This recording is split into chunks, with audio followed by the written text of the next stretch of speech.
Hey folks, Jim Thomas here, Fitness Management and Consulting, and welcome to our channel today. I appreciate y'all being here. And if you're new to the channel and finding us for the very first time, welcome. It's great to have you. And our topic for you today, it's quick tips to sell more personal training. Quick tips to sell more personal training.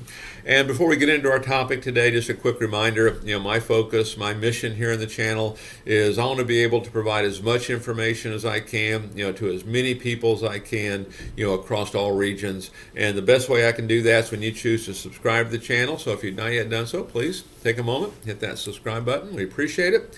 And then to learn more about me, learn more about my company and how we can help take your business that next level, be sure to check out those links below. And in those links below, be sure to check out our financing and funding section.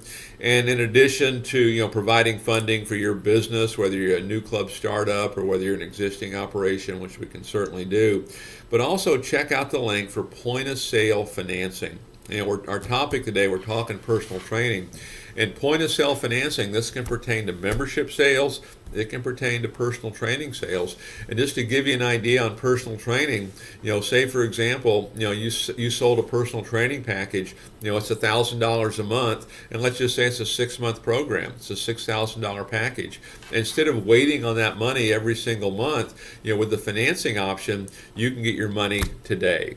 Okay, you don't have to wait 6 months to get it, and your customer will get some flexible terms on how they want to pay it out. If they want to pay it out quicker with no interest, or they want to pay it out longer, they can have that flexibility as well. And the whole process will take you 2 to 3 minutes at point of sale. So if you're looking for ways to really quickly improve cash flow, this is one of them. Click that link, and we look forward to chatting with you soon. And so with that said, let's get into our topic, and it's quick tips to sell more personal training. And again, this just comes from training classes that we've been on, and folks that we've talked to, and things that we've uncovered where people are struggling, and how we've been able to help them improve their performance, improve their business. And so number one on my list is get the expectations straight. Get the expectations straight. Here's what I mean. What I like to do in the sales process is to sell down the road. Here's what's going to happen your first 4 to 6 weeks. Here's what's going to happen your next 4 to 6 weeks. Then here's what's going to happen over here. I want to sell down the road. I want to sell next steps. And I want the customer, I understand. I get it. For sure. Because one of the problems that people have, they see how they are today. Oh, I could never do that.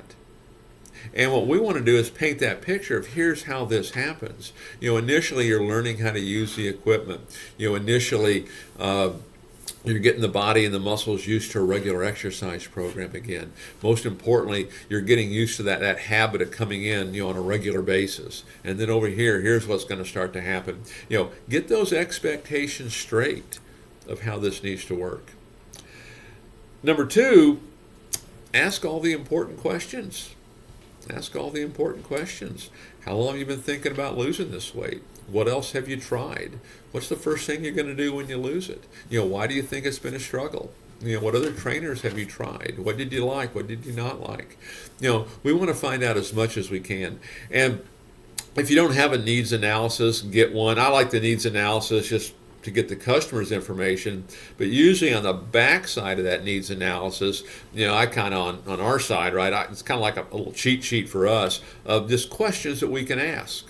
Okay, questions that we can ask, to help better understand where the customer's at, to help put them in a better position to want to make this decision today.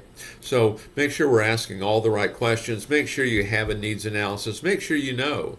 I remember when I was first starting, in the industry, I'd have it on a clipboard. I just have, here's 5 things I want to know.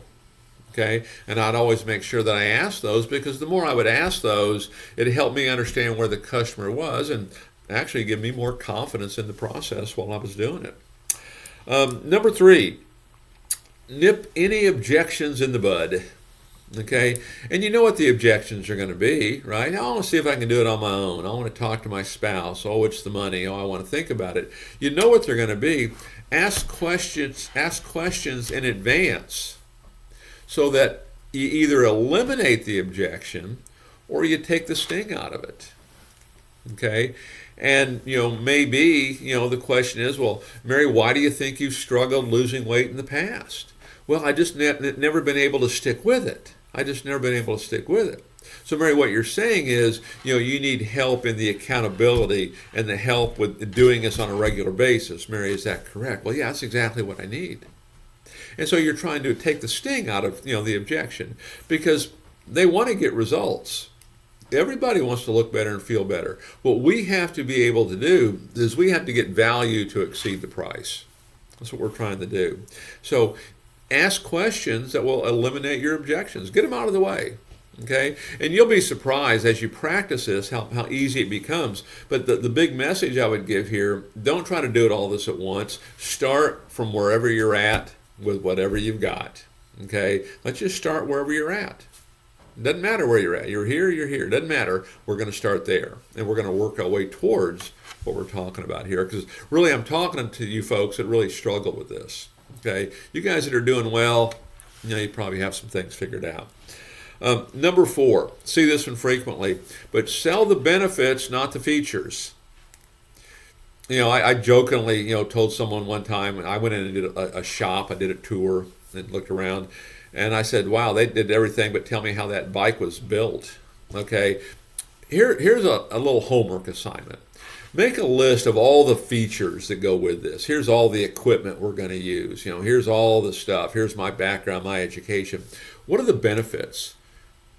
Because what you're selling is the benefits of all these features.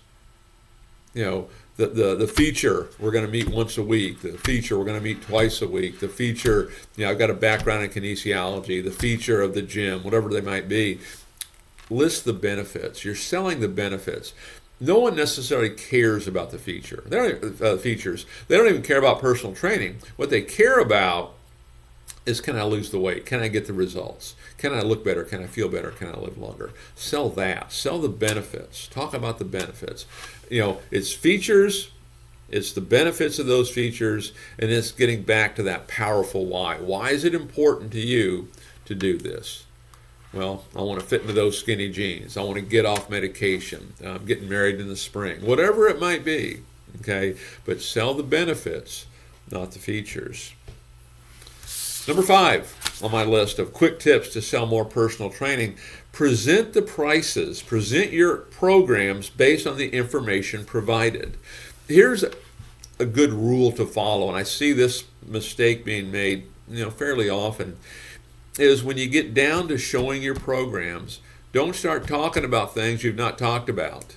Okay, if you feel like it's important to talk about, do it in advance of showing prices. You should not be asking questions and probing and talking about things that you've not already discussed. Okay, it's going to be long term. It's going to be a recipe for disaster, particularly if you're someone who's struggling at this already. Okay, talk about what you've already found out. That's all you can do. And then number 6, maybe the hardest one of all. It doesn't hurt to ask again. It doesn't hurt to ask again. And I'm talking about asking them to become a client. Mary, if you think we can get the results for you, I'd love to take a moment and go ahead and get you started. Mary, what do you say? You want to go ahead and get started with us? I want to try to make it easy for you, but ask for the sale. Ask. Don't be afraid to ask for it. It doesn't cost you anything. You can do it nicely. It doesn't have to be a bad thing. And let me kind of wrap up with one more thought on this. It's about just kind of talking about selling in general, and maybe we quit using the word selling a little bit and we call it solving problems for folks. But think about this. The first sale you need to make, and I'm talking to you folks that struggle, or if you're working with folks that struggle, the first sale we need to make is the sale we make to ourselves. We have to be sold first. It's the most important sale you ever make. And my question becomes, can you solve your client's problem? Your client comes to you, here's what they want to do. Can you do that? Can you solve their problem? Most folks say yes. Number 2, do you have the best venue to do it? Sure you do. Facilities I see out there are fantastic. I'm sure you've got a great spot. You have a great venue. Is now the best time to do it? Well, sure. Now's the best time to do anything. So you can solve the problem. You've got the best venue to do it, and now's the best time to do it. Probably that's true. What becomes your obligation if that's accurate? I mean, literally, you're saying you can change that person's life, which you can. What becomes your obligation? Just think about that. Okay? Don't take it as kind of feeling, pressure, but just think about that. Hey, wow, I can make an impact on these folks. Just find ways to do it. I know when I first started, because I had some challenges with doing a lot of that myself, is I would just lower my voice. And, Mary, what do you say? Can we go ahead and get you started today? I was just trying to take the oomph out of it a little bit, okay, so I didn't come across as overbearing. But so think about that.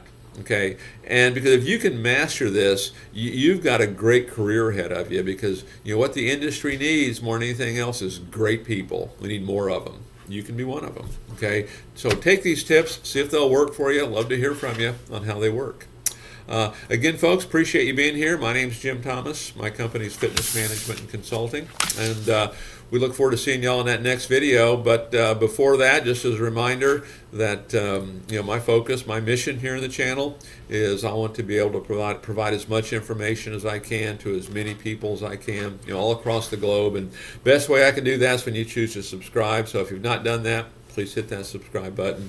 And then to learn more about me, learn more about my company, and how we can help take your business that next level, be sure to check out those links below. And in those links, be sure to check out financing and funding. Look at point-of-sale financing, where we can provide point-of-sale financing for your personal training programs so you can get your money today and not have to wait long-term for it. Your customer gets more flexibility, so I'm going to take 2 to 3 minutes at point of sale to get that done. So again, appreciate you being here today. We look forward to seeing you on that next video, and good luck to you guys.